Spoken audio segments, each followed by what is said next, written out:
উদ্যমৰ অংশ হিচাপে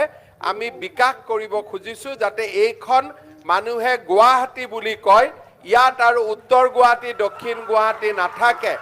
এখনেই গুৱাহাটী যাতে হ'ব পাৰে সেই ধৰণে আজি আমি নিৰন্তৰ ব্যৱস্থা হাতত লৈছো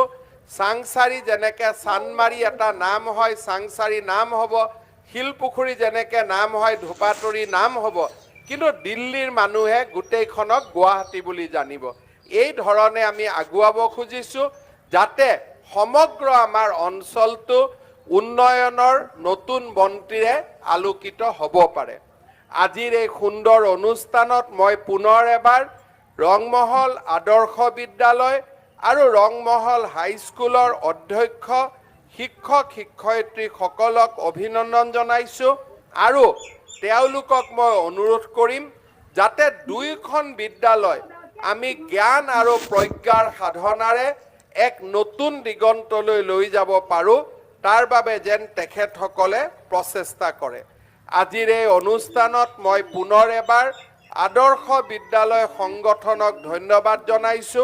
প্ৰফেসৰ ননীগোপাল মহন্ত ডাঙৰীয়াক ধন্যবাদ জনাইছো যে তেখেতে আমাৰ এই বিদ্যালয়খনক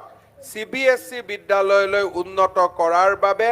আমি লোৱা সিদ্ধান্তত সৰ্বতোপ্ৰকাৰে সহায় আৰু সহযোগিতা কৰিলে ইয়াৰ লগে লগে আপোনালোক সকলোৱে জানে যে আমাৰ IIT আৰু এইমছৰ লগতে জালুকবাৰী সমষ্টিত নেশ্যনেল ফৰেনচিক সায়েন্স ইউনিভাৰ্চিটিৰ কামো খুব সোনকালে আৰম্ভ হ'ব সমান্তৰালভাৱে আমাৰ IIT গুৱাহাটীটো এখন পোষ্ট গ্ৰেজুৱেট মেডিকেল কলেজ য'ত সকলো ৰাইজে চিকিৎসাৰ সুবিধা ল'ব পাৰিব আন এখন গৱেষণামূলক আমি হস্পিটাল নিৰ্মাণৰ বাবেও আগবাঢ়িছো মই ভাবো যে এনেবোৰ কাম কাজে আমাৰ সমষ্টিৰ লগতে আমাৰ ৰাজ্যখনক উন্নয়নৰ নতুন দিগন্তলৈ লৈ যাব শ্ৰদ্ধাৰ ৰাইজ মই আজিৰ এই অনুষ্ঠানত যোগ দিয়া বাবে কামৰূপ জিলাৰ অভিভাৱক মন্ত্ৰী চন্দ্ৰমোহন পাটোৱাৰী ডাঙৰীয়াক ধন্যবাদ আৰু কৃতজ্ঞতা জনাইছো আমাৰ সাংসদ কুইন উজা বাইদেউকো মই বহুত ধন্যবাদ জনাইছো আমি আশা কৰোঁ যে সকলোৰে সহযোগিতাত আমাৰ সকলোৰে ৰাইজৰ আশীৰ্বাদত আমি এই ধৰণে আমাৰ অসমক আমি দুপদুপে উন্নয়নৰ পথলৈ লৈ যাব পাৰিম আৰু আমাৰ সমষ্টিটোকো আমি আগুৱাই লৈ যাব পাৰিম শ্ৰদ্ধাৰ ৰাইজ আজি আপোনালোকৰ মাজত মই আৰু এটা কথাৰে সামৰণি মাৰিছো আপোনালোকে জানে যে মই অলপ আগতে ক'লো যে 500খন আমি হাইস্কুল আৰু শেষত গৈ আমি 2000খন হাইস্কুলক আমি 10 কোটি টকাৰে নতুন নিৰ্মাণ কৰিম যদি আমি পূৰণ কৰোঁ ইয়াক লাগে 20,000 কোটি টকা আজি আমি অসমত 24খন মেডিকেল কলেজ বনাই আছো এখন মেডিকেল কলেজত 800 কোটি টকা লাগে তাৰ মানে 20,000 কোটি টকা 1 লাখ ল'ৰা ছোৱালীক চাকৰি দিলে মাহত 700 কোটি টকা অতিৰিক্তকৈ দৰমহা দিয়াৰ বাবে পইচা লাগে আজি এনেকে যদি চাই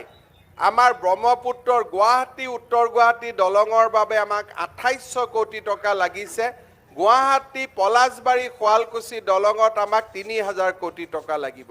কাজিৰঙাৰ ওপৰত আমি এলিভেটেড কৰিডৰ বনাম আমাক 4000 কোটি টকা লাগিব নুমলীগড় আৰু গোলাঘাটৰ মাজত নুমলীগড় আৰু গহপুৰৰ মাজত আমি ব্ৰহ্মপুত্ৰৰ তলেদি সুৰংগ দি যাব পৰা ৰেল আৰু গাড়ী যাব পৰা আমি সুৰংগ বনাব খুজিছো তাৰো কাম দ্ৰুতগতিত আগবাঢ়ি গৈছে আমি যদি চাব যাওঁ যে ইমানবিলাক টকা মাজে মাজে মোক মানুহে সোধে যে ইমান টকা আমি ক'ৰ পৰা পাম আমি যদি গোটেই অসমৰ ৰাইজে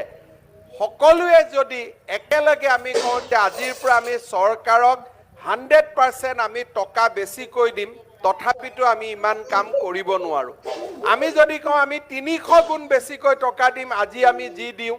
সেইখিনি দিলেও আমি কৰিব নোৱাৰো কিন্তু এই কামখিনি আমি কিয় কৰিব পাৰিছো নৰেন্দ্ৰ মোদী ডাঙৰীয়াৰ আশীৰ্বাদৰ কাৰণে কাৰণ সূৰ্যৰ পোহৰ পৰিলেহে চন্দ্ৰই পোহৰ পায়